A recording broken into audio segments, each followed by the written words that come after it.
Hello, this is Frank Molodecki, Diversified Transfer, and today we're going to go through the proper hooking up procedure for a tractor to trailer. Now, for most people think it's pretty elementary, but the reality is there's certain things you can do that will help give your trailer longer life and will ensure that you're actually hooking up correctly. So the first thing we've done is we've gone ahead and we've lined up the truck in front of the trailer so we can get out and take a look and do a pre-inspection on the bottom of the trailer for your kingpin, make sure everything there is looking good, and make sure that your fifth wheel is properly greased before you go on board. Now, the very first thing that we're going to do once we've done this is I'm going to go into the cab and I'm going to dump the air suspension on the tractor. That's going to lower the fifth wheel plate down. Now, depending on your tractor, that switch may be in a different location, but you'll usually have one that'll show for lowering down the airbags. While we're doing that is we want to then back in under the trailer and get the trailer to where we lower it down so it just comes in contact with that fifth wheel plate when you have the trailer right about position mid-plate. Then we're going to reinflate the bags. That's going to lift the legs up off the ground, so as you're backing in, if you're not totally squared up, the trailer will move laterally. This way you're not moving on the legs. So it's going to protect your landing gear legs. And then once you hook up and do your tug test, it will also have the legs off the ground so they are not dragging on the ground. Now, depending on the type of tractor you have, you may have a light on the fifth wheel that lets you know when the tractor is properly engaged on that kingpin.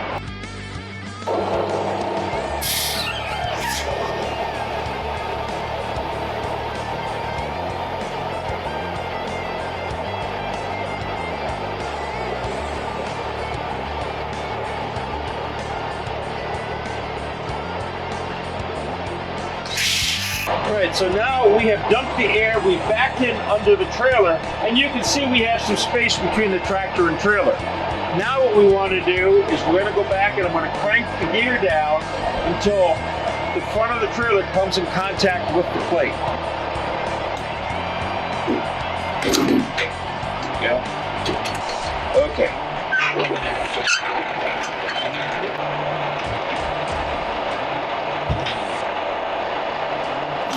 So now we've lowered the landing gear so the trailer is in contact with the fifth wheel plate. At this point, I'll return to the cab and I will reinflate the airbags.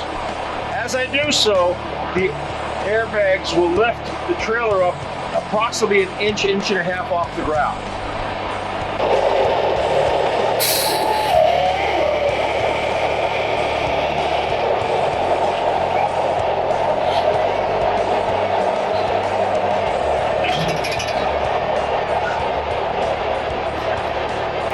So now we back into the trailer, and as you look at the landing gear legs, you can see they're up off the ground.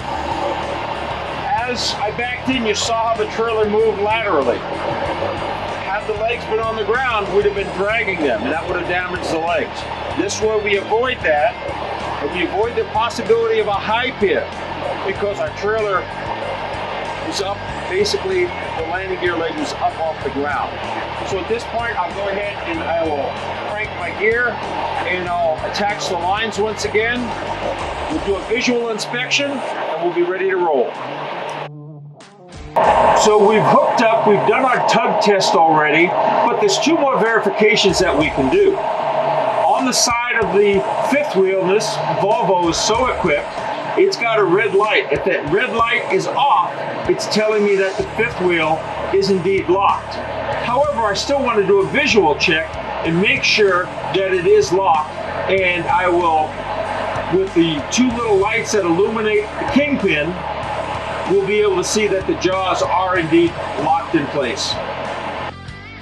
Now it's time to hook up our lines. This is a great opportunity to check our glad hand seals and make sure that they are in proper repair. We don't have any cracks or damage. Now, right before we started the rolling here, I noticed that the blue one was rolled over on the edge, which could result in a leak. So, and we'll hook up blue to blue, red to red, and we want to make sure we get a real good solid connection. You notice there that I did that red one twice because it was a little higher than I liked it. And so I wanted to make sure that it is locked in correctly. Now at DTS, we have a dump valve on the rear axle of our spread axles. So therefore our ABS line has been moved to what we call the ISO plug. So that's the additional plug that we have in the nose here. And then we have our standard 7-way. The only difference between the two is the ground, the yellow plug. As you can see, the ground has a male on this end, and on the green one, the standard, we have the regular female connection.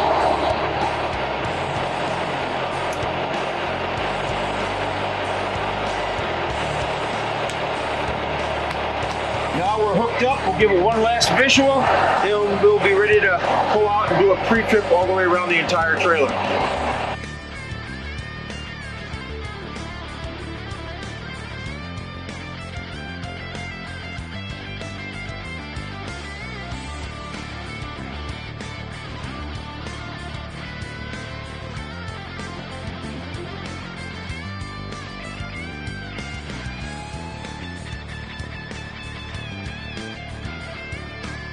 So as I was pulling out and we were being filmed, you notice that I stopped for just about maybe a second. What I was doing a final tug check on my trailer. Even though we'd done a tug check already, we had done a visual, we verified with the red light that everything was connected. Still, always a good habit. Very slow speed, start rolling, pull your Johnson bar down, it'll engage the brakes. It's one last chance to check and make sure that that trailer is locked into place. Now what we have here is what we call an independent spread. Typically DTS runs a fixed 10-foot spread axle, so both axles move together at the same time. In some of the older equipment, we have independent spreads, and that allows me to move each axle independent of the other. So I can go from a fully closed state, which right now is a 6-foot spread, which is good for 34,000 pounds, or I can spread the axles out and go at 8 foot, which allows me 38,000, 9 foot, which allows me 39,000 pounds, and a 10-foot spread, which allows me the typical 40,000 pounds. Now, one of the things we need to watch on the independent spread, because our distance is varying between the axles, our air lines are also being stretched out. In this stage right here where it's fully closed, you can see where the lines are all kind of in a small area. Very important to look for any kind of rubbing that might occur there because of those axles being brought together. That is a defect potentially on a roadside inspection. So you always want to visually check that out. Now, when it comes time to move the axles, procedure is quite different from what your normal sliding a tandem is. You're going to set your tractor brakes, and then you're going to come back and we're going to say, I want to move this axle further back to the rear of the trailer. Now, we have a handle right over here that we're going to pull, and that is going to suck these dogs in. That's what those things are called. There's 2 locks per each side of each individual axle. You want to make sure that your trailer is straight, so that they're not bound up, and you may have to move that trailer back and forth a little bit in order to get the dogs to hit right in the middle of the opening to allow them to go in. We're going to pull that bar. Now we've got this axle so it can slide. Now the next step of this, I'm going to do up over here. We have our brakes set. So what we need to do is we need to release the brakes on this axle. This is going to allow us to have the rear axle locked. So as we roll forward, the front axle is supporting the trailer weight, the rear axle is staying stationary. And we're going to do that by turning the valve. And on some trailers, there's a button that you're going to pull, On this one, it happens to be a valve setup. That's going to release the brakes on this axle here, and then allowing us, again, for this axle to support, while the back axle stays stationary.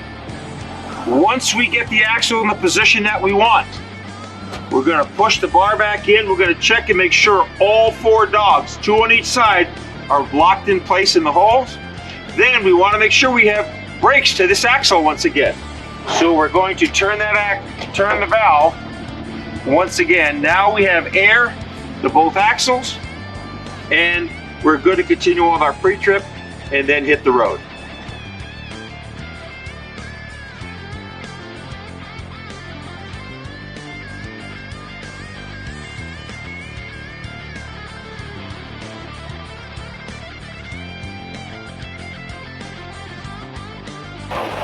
So now we've backed into our parking spot, we're ready to drop our trailer. I'm going to go back here and I'm going to lower the landing gear just till it comes in contact with the ground.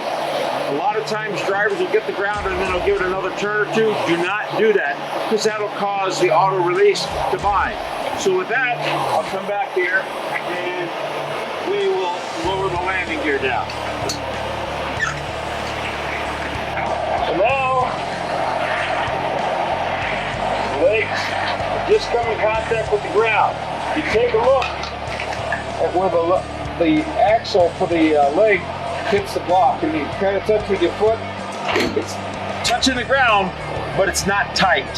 Now I'll come up over here and I will break my lines and put them in their respective holders.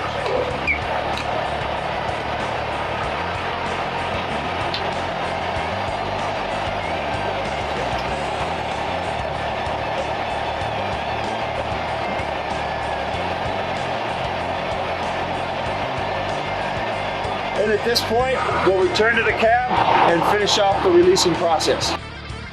We're back in the cab. We're going to get ready to release our trailer. So I'm going to hit my kingpin release and listen for that change to have occurred. Then I'll release my parking brake on my tractor, and I will inch forward just a little bit.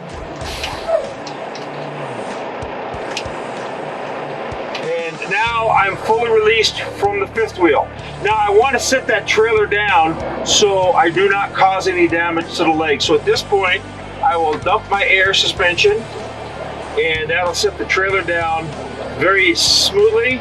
I'm disconnected from the kingpin. Now I can roll forward. And once I clear, I'll reinflate my airbags. And that is the way that we want to, at DTS, hook up to and release a trailer. We do that, we won't have any problems dropping trailers, no high pinning, no damage to equipment. Thanks, and have yourself a great day and a safe trip.